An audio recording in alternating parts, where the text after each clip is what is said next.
Fase pertumbuhan reproduktif atau generatif pada tanaman jagung. Seiring dengan peningkatan kebutuhan pipilan jagung, baik secara lokal, nasional maupun internasional, maka teknis budidaya tanaman jagung harus mampu mendukung produksi yang maksimal, serta dengan kualitas pipilan yang tinggi. Selanjutnya, teknis budidaya tanaman jagung saat ini senantiasa berkembang, yang berjalan paralel dengan peningkatan dan perkembangan teknologi di bidang pertanian secara umum. Untuk itu, kita perlu mengetahui tahapan untuk pertumbuhan reproduktif pada tanaman jagung dengan detail, di mana, pada dasarnya pertumbuhan tanaman jagung melewati beberapa tahapan kehidupan, sebagaimana siklus hidup berikut. 1. Benih, yaitu biji yang digunakan untuk pertanaman. 2. Perkecambahan. Hal ini menentukan vigor dan daya tumbuh. 3. Pertumbuhan vegetatif. Dari vegetatif 1 sampai vegetatif tasseling. 4. Pertumbuhan reproduktif atau generatif, yang diawali R1 sampai R6 atau matang fisiologis. 5. Panen. Dilakukan saat tanaman sudah matur, yang ditandai dengan adanya blai kleye pada dasar biji. Dalam bahasan kali ini kita akan fokus pada pertumbuhan reproduktif tanaman jagung secara detail, sehingga kita bisa mengantisipasi kemungkinan buruk dalam menghindari faktor koreksi dalam teknis budidaya tanaman jagung. A. Kita awali dengan tahapan pertama yaitu silking, atau reproduktif 1, R1. Di mana, tahapan R1, ditandai dengan 1. Terjadi setelah tahap vegetatif tasseling, atau VT yaitu pada usia 60-85 hari setelah tanam. 2. Pada tahapan ini, ada penampakan rambut jagung yang muncul dan tampek di luar kelobot. 3. Tanaman jagung telah mencapai tinggi maksimal. 4. Rambut jagung mulai berubah menjadi coklat. 5. Secara umum butuh waktu 5-8 hari untuk proses pemasakan sel telur agar siap dibuahi atau terjadi penyerbukan. 6. Penyerbukan berlangsung selama 5-7 hari. 7. Selanjutnya pada saat 7-10 hari setelah penyerbukan. Pada dasarnya fase reproduktif 1 atau R1, disebut dengan silking, karena merupakan di mana terjadi proses penyerbukan, atau tasseling.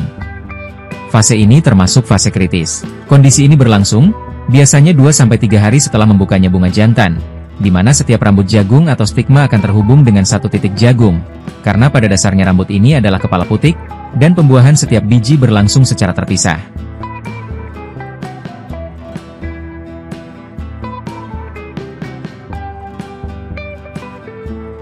B. Tahapan selanjutnya adalah blister, disebut juga reproduktif 2, R2. Fase ini adalah tahapan pengisian biji, sehingga kebutuhan akan nutrisi akan tinggi, kekurangan hara pada fase pengisian biji, terutama hara nitrogen dan kalium, akan mempengaruhi produksi pada setiap tongkol tanaman. Tahapan R2 atau blister ini, ditandai dengan 1. Terjadi 10-14 hari setelah silking. 2. Embrio dalam biji sudah mulai berkembang. 3. Biji mulai membengkak, yang dipenuhi dengan cairan yang berwarna bening.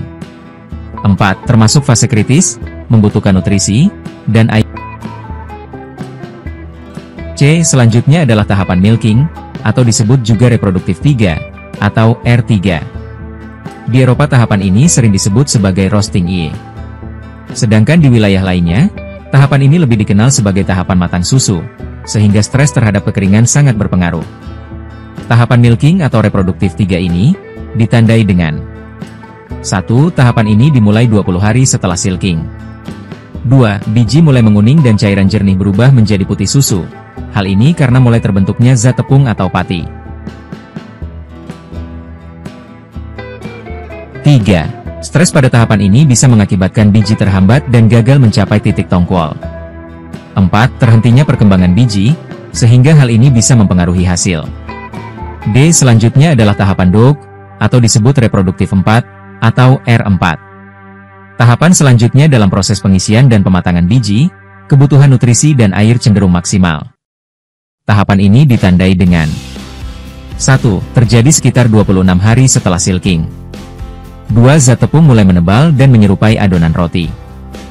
3. Stres pada tahapan ini akan berpengaruh dan mengurangi dalam dan berat biji dan bobot biji, tetapi tidak mempengaruhi jumlah biji.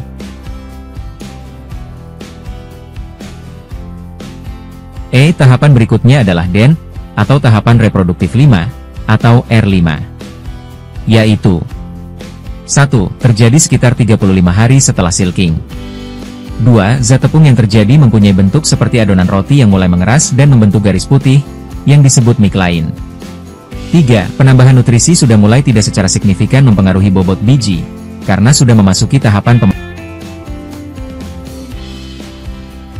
F. Selanjutnya adalah tahapan micline, atau disebut reproduktif 6, atau R6.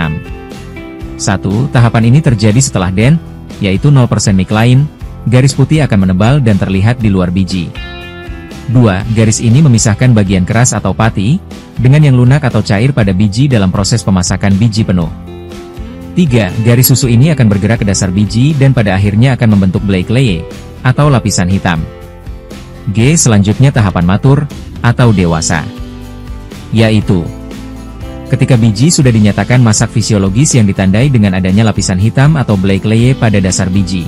Kondisi ini menunjukkan bahwa tongkol sudah sepenuhnya terpisah dari tanaman. Maka hasil tidak dapat lagi ditingkatkan. Kondisi ini menyatakan bahwa tanaman sudah siap untuk dipanen. Demikianlah penjelasan kami, semoga berkah dan bermanfaat. Terima kasih banyak atas segala perhatian.